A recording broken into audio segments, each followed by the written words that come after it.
Welcome to Booked All Night, the podcast where hot takes meet craft notes and nobody gets enough sleep. I'm Jessica Mary, and today I'm joined by Gabriel Garcia, author of Michael, Last Angel on Earth. So, welcome to the plot. I'm so glad to have you on.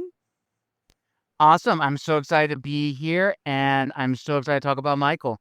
This is exciting, and Michael is part of a series, if I did my research correctly. Yes, it is the beginning of a series, one of many, many series, the Last Angel saga. Very fun, very fun. So, to kick us off, we're going to play a quick game of superlatives where I give you a prompt about who's most likely or least likely to do something, and you just tell me the character. It can be from this work or any other work that you have.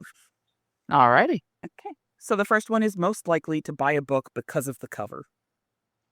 Ooh, most likely to buy the book because of the cover. Ooh, I'm gonna have to say that has to be Ruzla, the gargoyle. Mhm. Definitely. The gargoyle. Most likely to fall down a research rabbit hole at midnight. Again, that would be Ruzla. She is the archivist of the group. Yeah, no, that's fair. I would have, like, archivists kind of have to. That's part of their job description is to go down the research rabbit hole. That's fair. That's fair. Least likely to stop reading after saying one more chapter. Ooh, least likely to do that. Ooh, that's a tough one. If I had to choose, it might be I have to say either Van Hilder or Horace, the bounty hunter. Hmm. And not the final one. The fourth one, most likely to forget why they opened a browser tab. Most likely why they did that. Ooh, I'm gonna say Van Hilder only because she's a gladiator. She has her mind focused on so many things. So yeah, that's definitely her. Fair, fair. And the final one is most likely to accidentally start a second project before finishing the first one.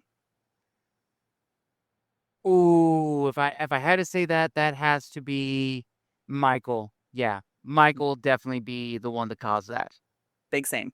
Big same. Nobody needs to look at the folder on my desktop with 500,000 half-done projects. It's fine. Brings us to our very first section of questions. So these are all about the book.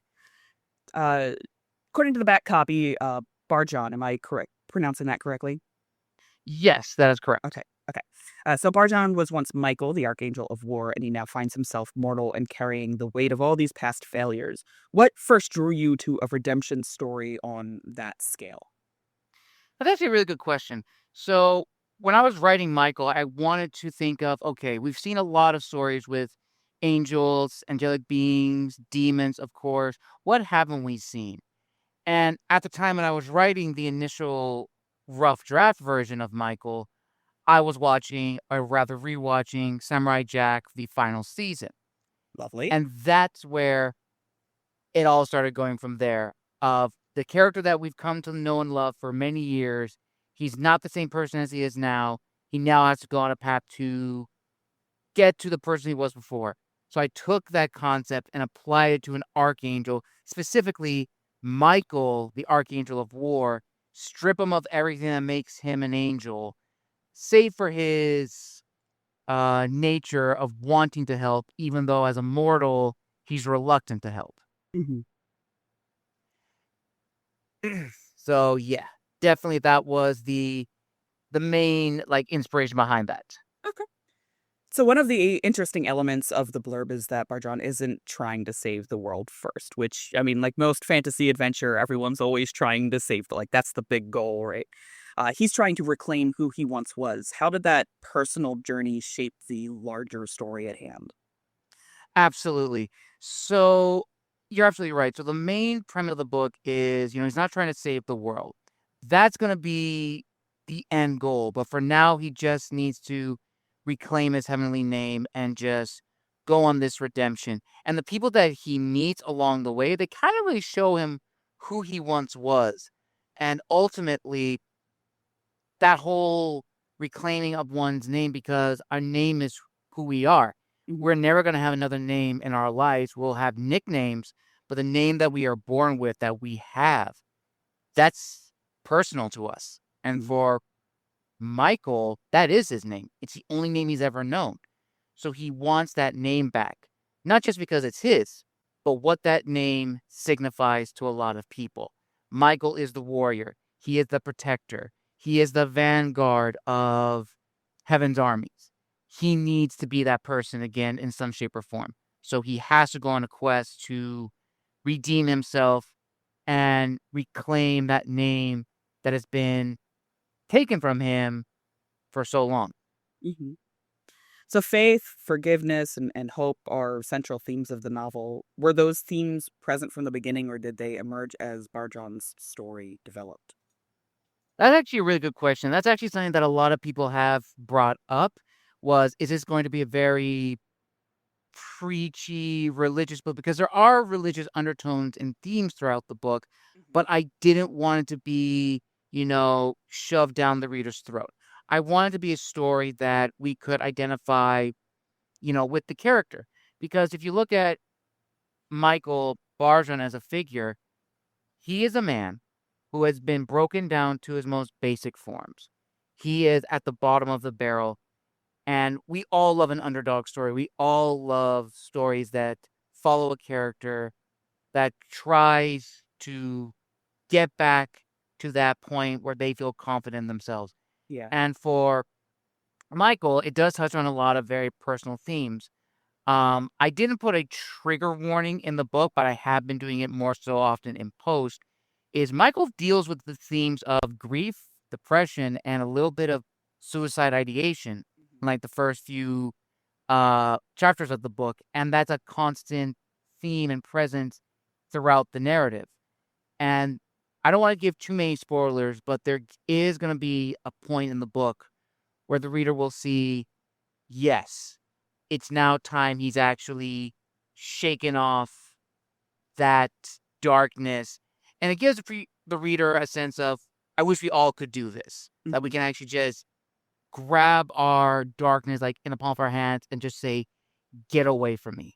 Yeah.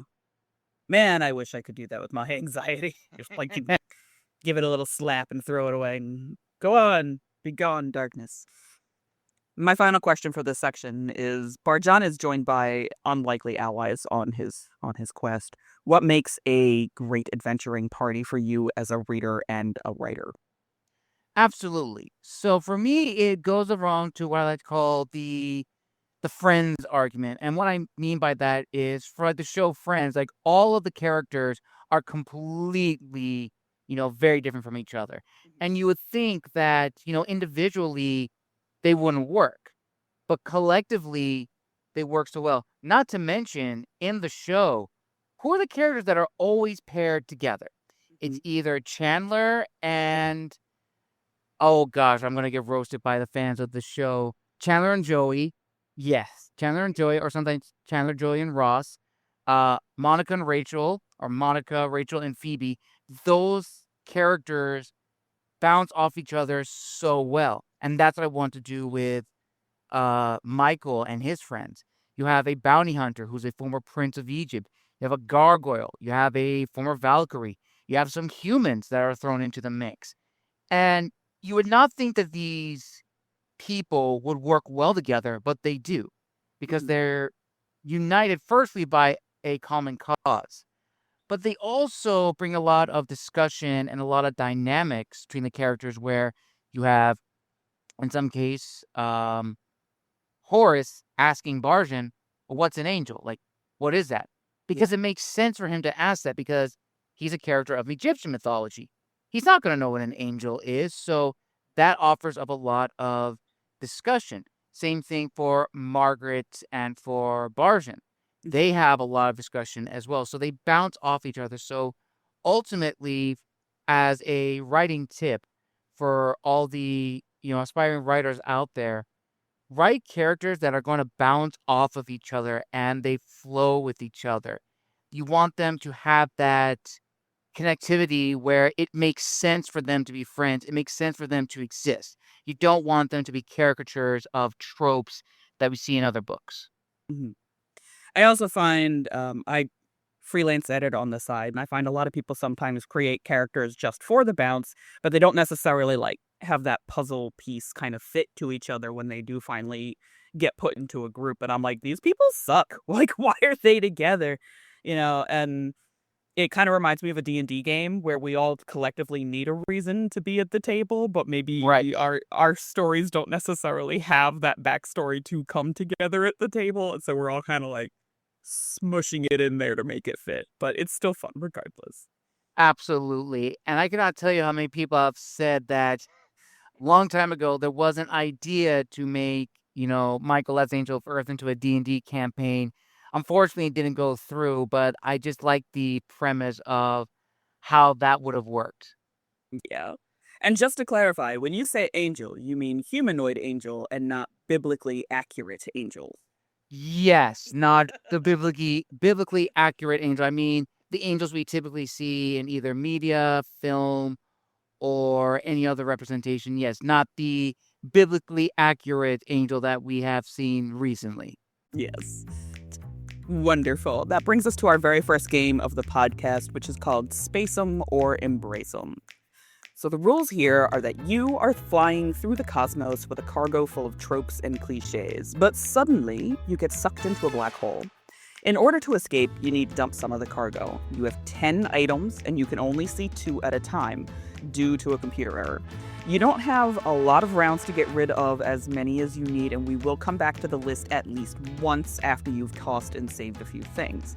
Only I know the magic number you need to get down to in order to escape. Are you ready? Let's do it. All right, your first 2, Fallen Hero and The Chosen One. Fallen hero safe. Okay. Quest for a lost relic, found family. Found family safe. Okay. Ancient prophecy or redemption arc. Redemption arc safe. Okay. Reluctant leader, last hope of humanity. Ooh, okay. Oh, that's a tough one. I'm gonna say reluctant leader safe. Okay. And the last 2, unlikely allies or good versus evil. Oh gosh. Good versus evil safe. Okay. And we go back through, so we have fallen hero and found family. Ooh, probably found family safe. Okay. Redemption arc or reluctant leader. Reluctant leader safe. Okay, and you managed to make it out. And the remaining cargo that you have is found family, the redemption arc, and good versus evil. I do love playing that game. It's always fun. That is pretty fun. What tropes are in your book? I'll just put these here on a list. You'll find I'm very petty about the games on this podcast. It's so bad. I love it. So much fun. That brings us to round 2 of questions, which is all about the writing craft and your reading habits. My first question, you have a background in history, and many of your favorite authors write heavily historical stories. How does your training as a historian influence the way that you build fantasy worlds? That's actually a really good question. So typically, when we look at modern day fantasy stories, they are typically based on, medieval European history in some shape or form. But recently, I've been reading a lot of books that are fantasy, but they're not based on, medieval Europe. Some of them are based on, medieval Japan, ancient China, the Islamic world, North African history, or Egypt, and many more. And I like how there's that balance between the two because for a long time, history and what we would consider as fantasy and myth was intertwined with history. It was a part of their everyday world. And when I was writing Michael, when it came to the representation of the various gods and goddesses and the worlds that they come from, I wanted to be as accurate as possible to the source material, but still give my own unique style and flair to it. I wanted to balance the two because I didn't want to make something that was too overtly historical in the sense of, the gods and the myths surrounding them. I still wanted to write a fantasy story, but have it based in some aspect of history, if that makes sense. Yes, it absolutely does. I also love that you've included other cultures in there because, like you said, a lot of fantasy is highly medieval, very Anglo-Saxon fantasy, and you're just like, okay, there's castles. That's not new. All right. Absolutely, absolutely. And actually, probably one of the best books that I actually can probably just recommend right now to your viewers and listeners for like that really good fantasy story, just off the top of my head, is Treasures of Egypt by Amir Saleh, who has written this incredible blend of Egyptian history and Egyptian mythology. I don't want to give too many spoilers, but it's such a well written book. I actually had him on my show many, many years ago. And Treasures of Egypt, it's so good. It is so good. So if there's anyone who's looking for a good book on Egyptian history with a little bit of Egyptian mythology sprinkled throughout, and you can see how it feels and breathes like Egypt, both in the human world and in the world of the gods, I highly recommend Treasures of Egypt. We'll write that down. I was such an Egypt kid.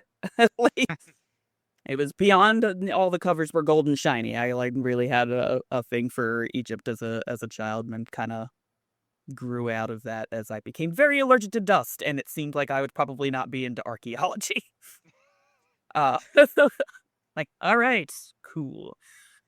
So, looking at some of your favorite authors, what would you say are the biggest storytelling lessons that you've taken from their work and then transferred to your own?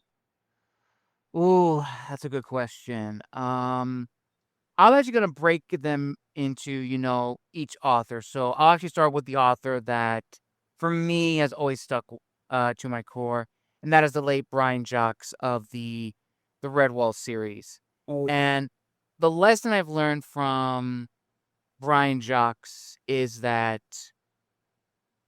never be afraid to take chances when it comes to getting rid of characters or killing your darlings, because there was a lot of times in those series of books that I felt, oh no, please don't do this. But yet it did happen. And I think as authors, we become so very attached to our characters that we don't want to get rid of them. But sometimes for the story, we have to. And then when it comes to authors like Bernard Cornwell and Con Eagleton, it's just the scope and the size. Those guys do a lot of research. They bring paths to life, which is so beautifully well done. I mean, Con Eagleton has written many books on Greek history, Roman history, and more. And you would think that because we have so much books on Roman history and Greek history, what else can these guys do? Well, that's the thing. Those eras are so expansive. You can take a battle, you can take a war, and just build upon it. I mean, the Caesar series alone is a testament to that. And then for Bernard Cornwell, he really pushed me to, do better research when it came to writing my historical fiction series, as well as alternative history, Decimus the Wolf of Rome and Son of Persia, which are history based, but they do have fantasy elements into it. But I still want to tell a good story. And then, of course, I believe Victor Milan was also another big influence who really helped me in terms of, experimenting with genres, seeing what works, seeing what doesn't.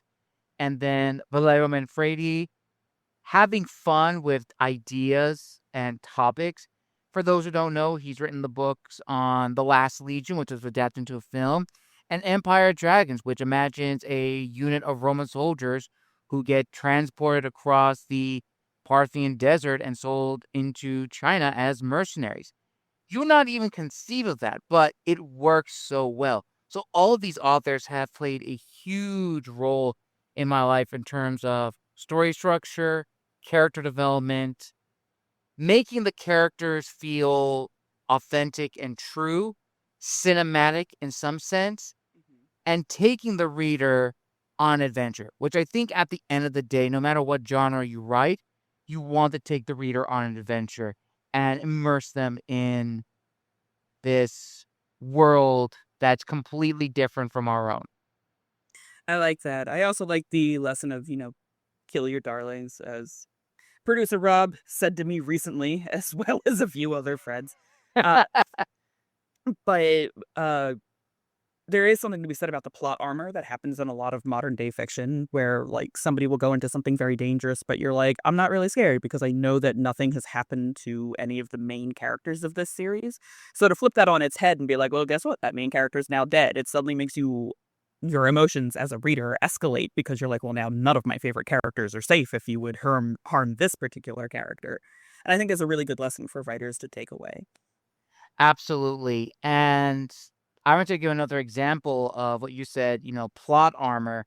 And that actually comes to in Michael. There was one chapter I was really struggling with. It's like, how do I execute it?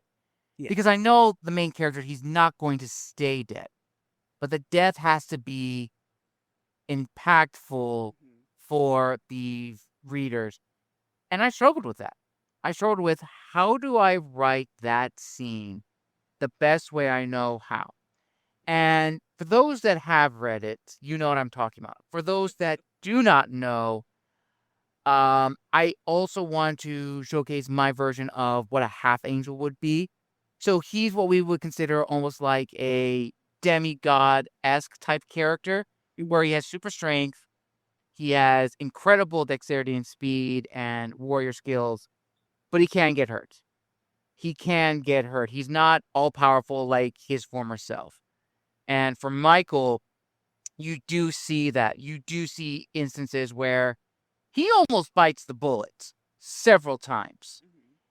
And in that chapter, which I famously mauled after the Battle of Helm's Deep, the movie version, I must specify, it was a very fun scene, but a very difficult one because you had followed this character up to this point where it's like, oh, he's actually going to do it. He's actually going to, you know, sacrifice himself. And I'm Yeah. thinking, well, how is that going to work out?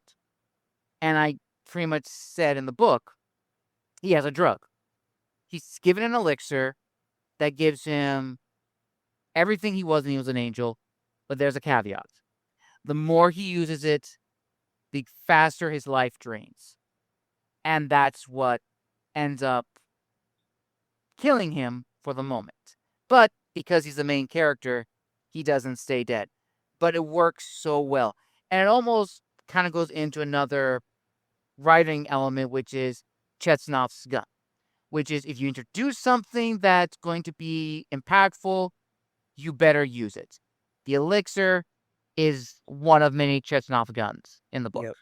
Yeah, we definitely have been talking about Chekhov's proverbial smoking gun uh this season as we are reading through the Hunger Games, and we're like, wait a minute, that never comes up again. What is that thing over there?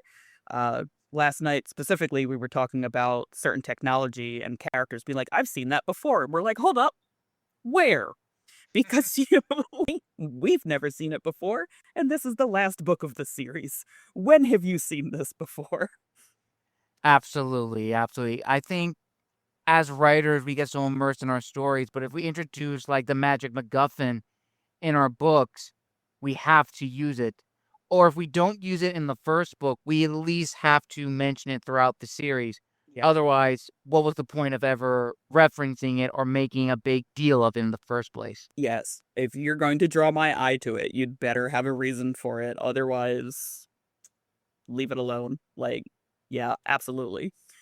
You dropped this a bit earlier, but we didn't really go into depth. But you also host your own podcast, which is Tales from the Wandering Scribe. Would you say that interviewing other authors has changed your way of thinking about your own writing process? Oh, absolutely. Absolutely. And I want to give a huge shout out to all of my authors that have been on the show, even artists, narrators, editors, historians, and history buffs. I've learned a lot from them, and they push me to be a better author. And it really does help because for us indie authors, we have built our own community in the industry where, Mhm. there may be some gatekeeping from the higher ups from the big five in terms of, how do we approach storytelling, or how do we help with characters or anything like that. Yeah. And I knew nothing about the industry before I made my podcast. When I made my podcast and started writing at the same time, I started interviewing authors. Initially, it was just to, chat with friends and colleagues, but I realized there was a mission here. And that mission was twofold: to not only help other indie creatives and give them a platform to showcase their work and their talent, but to learn from them. And I've learned so much from all the amazing people, which I am not going to say because there's about 200 of these guys that I've interviewed, so I don't want to miss anybody's name. But to all of the authors, to my wandering scribe family, thank you so much from the bottom of my heart. Absolutely feel that. One of the things I love about interviewing authors here is I think we've had about 50 since the relaunch of the 50, maybe 30. I think I'm counting from prior to when we took a big break during COVID. But everybody has their own approach to things, and everybody has a struggle to getting words on the page, whether it's just like, I haven't put enough caffeine in my system yet, or I have mental illness, or a parent, or I have a day job, or like any of these other things. And it was really nice to hear that, like, most people don't actually just sit down and bleh, there's my novel. And that made me feel really happy, because for the longest time, the industry narrative was I sat down and did it. Mm-hmm. And Absolutely. especially from Big Five, they're like, oh yeah, like we put this out within a year. They sat down, they wrote it, we edited it, and now it's on the shelves. And I'm like, but that makes no sense. No sense at all. And I think you're lying to me. I just Yeah, absolutely. Like for Michael alone, like I wrote this one again during the quarantine. All my books were written during the quarantine era, but they were published within a year of each other. And that was also a huge learning experience in terms of what kind of author I wanted to be, how I wanted to market, how I wanted to publish, because I knew jack of mhm, all of that. And that's a good thing about, doing these interviews and talking to people, is that you learn from them and you add their tools and trinkets to our own arsenal to help us out. yeah, I do love that. My final question is, what is something that you've learned while writing your 4 books that you wished that you had known prior to starting on your journey as a writer and an author? Take your time. Take your time.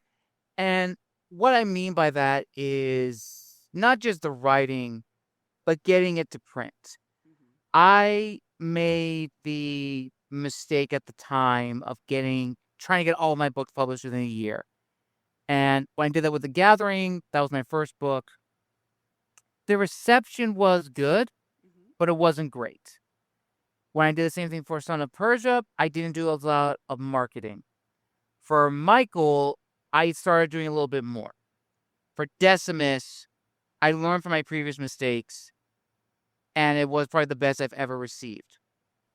But it took me a year to get all of them, published. Yeah. And that includes, writing the books, beta reading, Yep.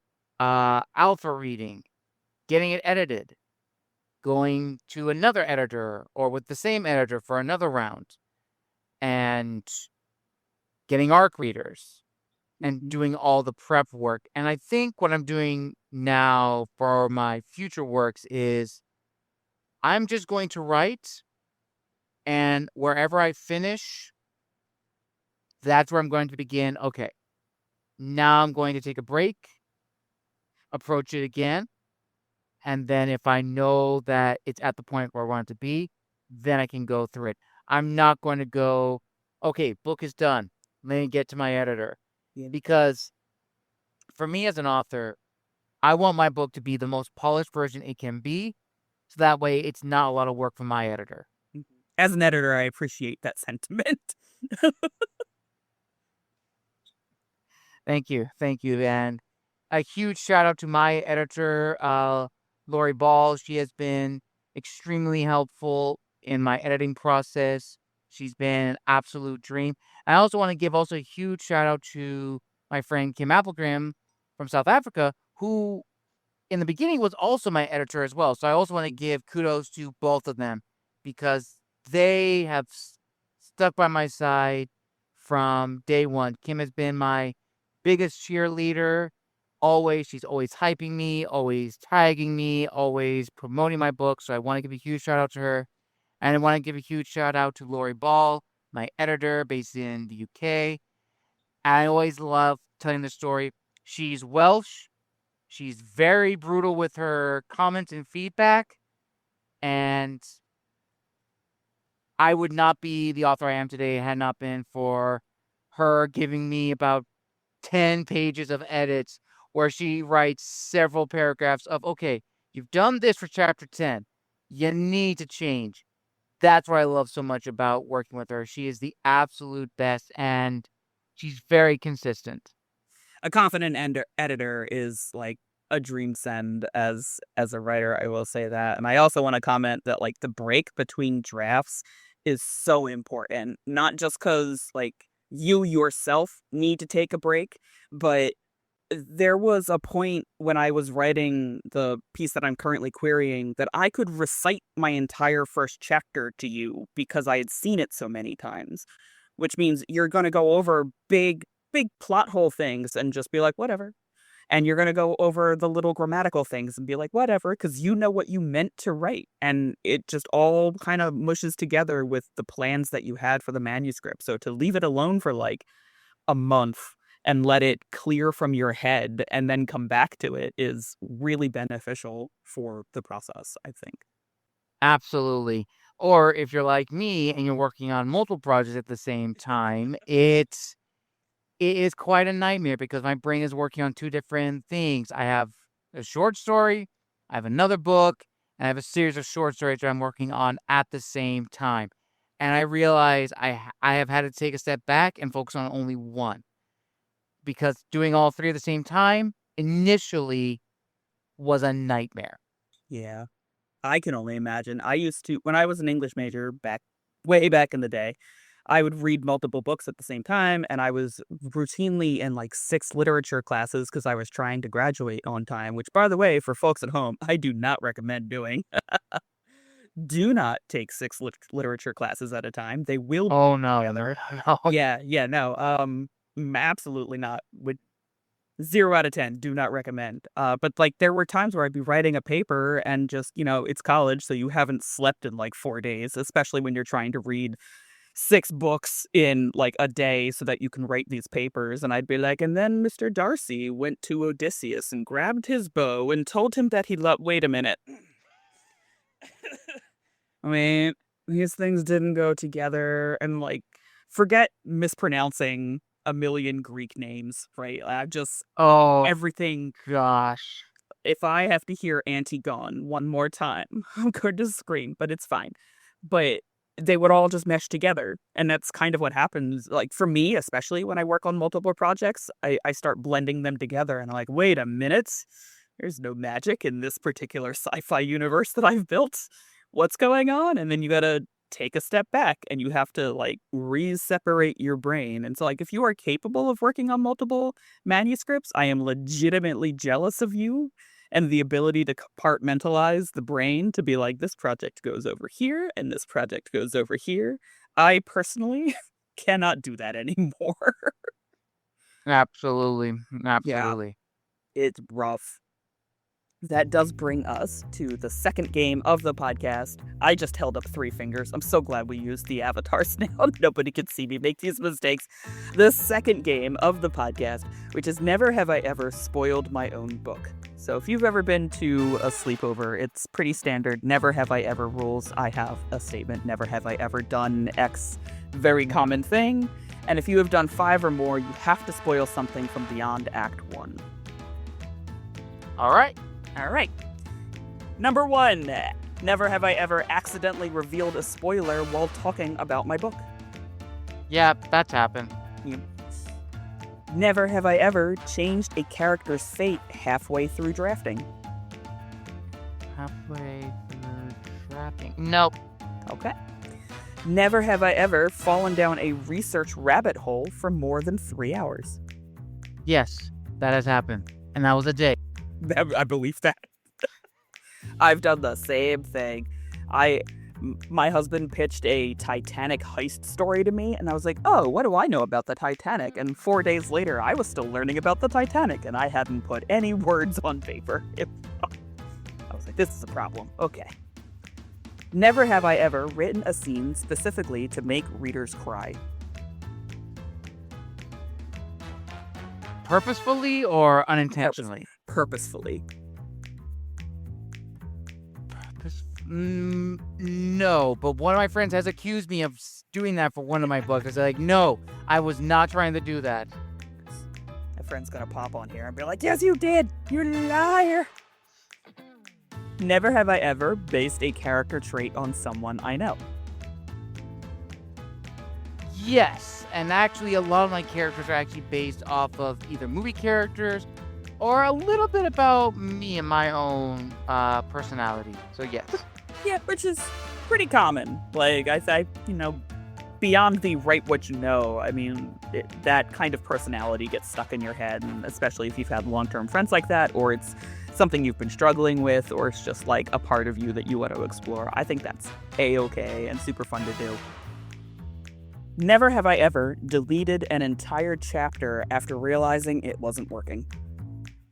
Unfortunately, yes, that has happened. And it was chapters because they did not flow well.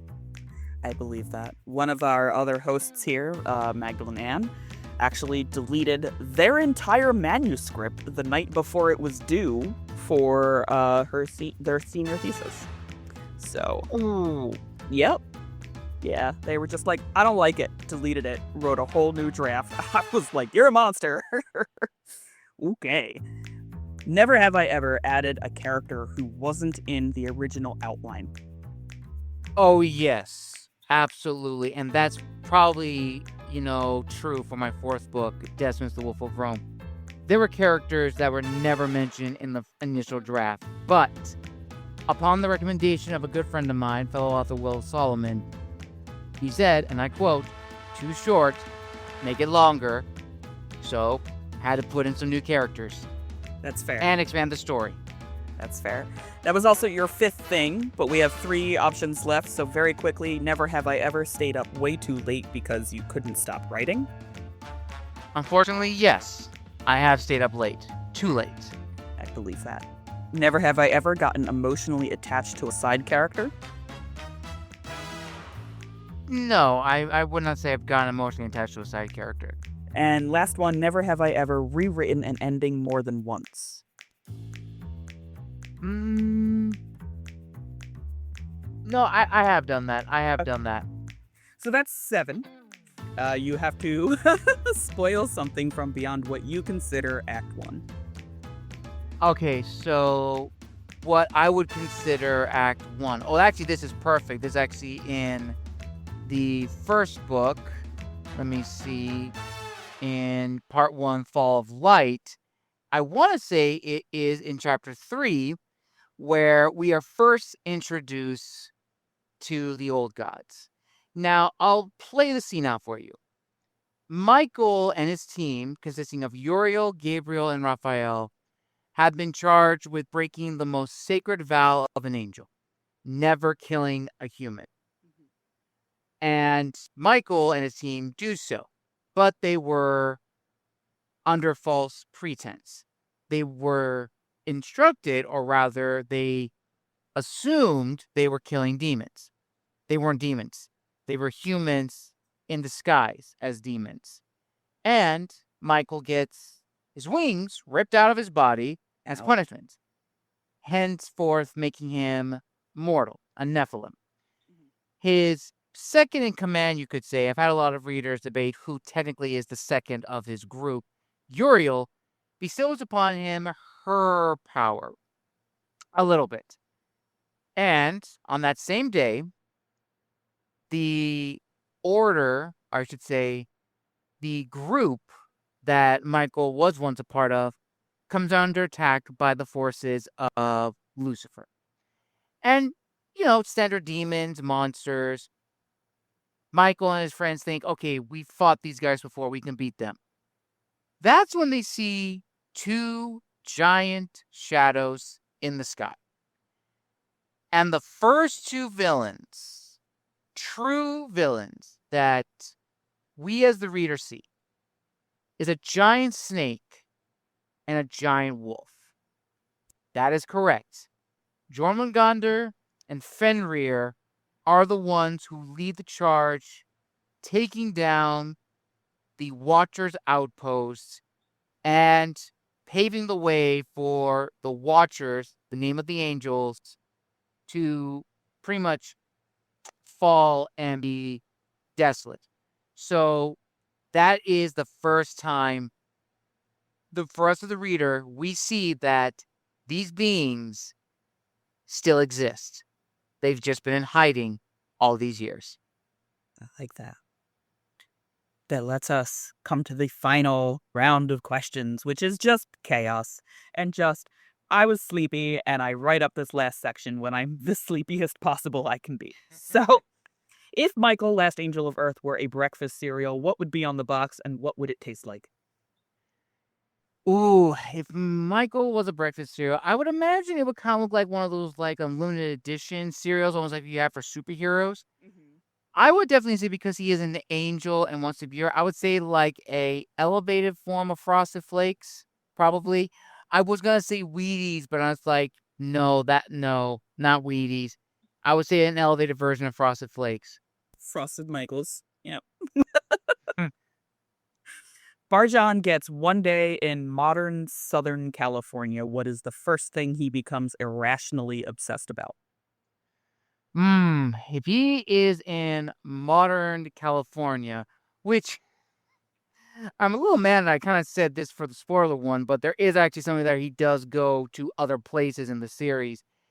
And one place that he definitely would go in sunny California, I would definitely say they become obsessed with is most likely, I don't want to say the food. I don't want to say, the coastline. He would become obsessed with maybe the resurgence of historical fencing. Maybe, I know that may be a very different answer, but I was trying to think for him, because he's a warrior angel, he tends to be very, you know, private, but I could definitely see him getting involved in that and probably teaching a class.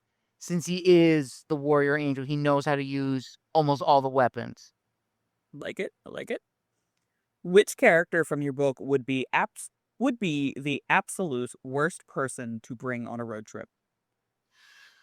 Ooh, the absolute worst person to be on a road trip with. It would have to be Horse, only because he is a bounty hunter and he's earned a reputation. So imagine you're just driving a car and all of a sudden you get sidelined by a giant bear crocodile, a meat, the devourer of souls. And Horace says, I'm sorry, I know I wasn't supposed to put a tracker in the car, but it was the only way I was going to let her know where I was. So your whole vacation is ruined because a your car buddy just brought forth the demon, as we would maybe call a meat, not truly a demon, but a goddess in her own way, the devourer of souls. And then if we somehow die, our souls are going to be weighed by a feather. And in the modern age, we're all not surviving that. We're all not No. surviving that. No, we're not. There's just. I wonder how you would have to live today in 2026 to actually pass the test with the feather. Like, Yeah, I don't know. I really don't know. And for viewers who don't know what this is, in Egyptian mythology, if you die and you are being judged because you're in like the Duat, which is almost like what we would consider kind of like a purgatory in a way, semi-purgatory, and you're judged before one of the gods and goddesses of Egyptian mythology, and you have to make sure your heart is lighter than a feather. If it's lighter, you're good. If it evens out, okay, that's fine. If it's more than a feather, your heart gets fed to Amit, the devourer of souls. That's not a pleasant thing. So, yeah. Yeah. I'm gonna be wondering about that all day now. What do you have to do to avoid like the consequences of your heart being heavier than the by all that? That's gonna stay with me. So your villain releases a perfume. What does it smell like? Ooh, okay, so there's quite a few villains. You have Xanthiel, you have Zarakoth, you have Javurmas, you have Lucifer and Lilith. If I had to say like their kind of perfume, it would be what would it smell like? Something to do with ash or charcoal. And it's very like hot. Like when it hits your skin, it burns. And it's not supposed it doesn't feel good when it's on you. Mhm. What would Barjon send to the group chat at 2 a.m.? Oh, what would he send to the group chat at 2 a.m.? Oh gosh. I would definitely say like, okay, this actually be perfect. Group chat at 1 a.m. about a confession. If we were in the modern day, talking with Ambrose, Colum, and Fiona, he'd be chatting like, anyone got time for a confession? And Ambrose, he most likely would, but everyone's just like, why are you texting all of us? Like, just talk to him, please.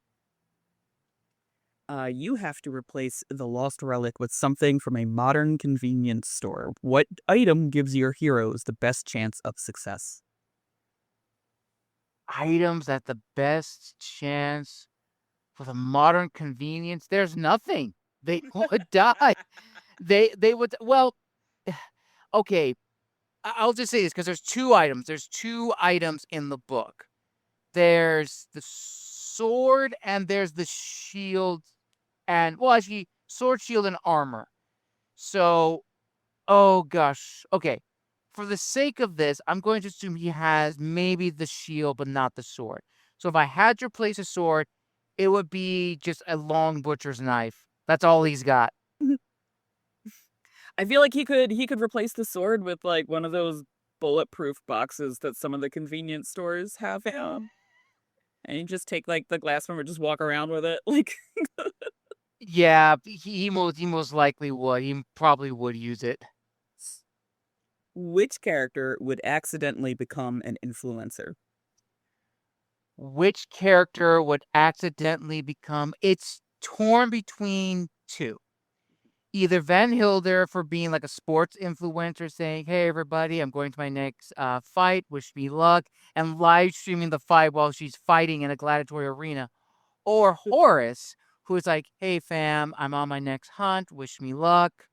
And like talking about like influencing, like, here's what you're going to need to go on your first bounty hunting, and doing like a product review of like the latest bounty hunting gear, whether it's weapons, armor, or potions, or if you're Van Hilder, like probably like also exercise influencers, like here's what you need to do to stay in shape as you're going into the Coliseum. It's one of those two. One of those two would definitely be an influencer. Love it. If your cast got trapped in an escape room, who solves it and who makes everything worse? Who makes solve it? It's either Ruza. Ruza's probably by far the smartest of the group. Um, definitely her. Who would make it worse?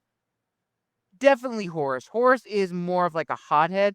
Honestly, the relationship between Ruza and Horus is that of Gimli and Legolas throughout the Lord of the Rings trilogy.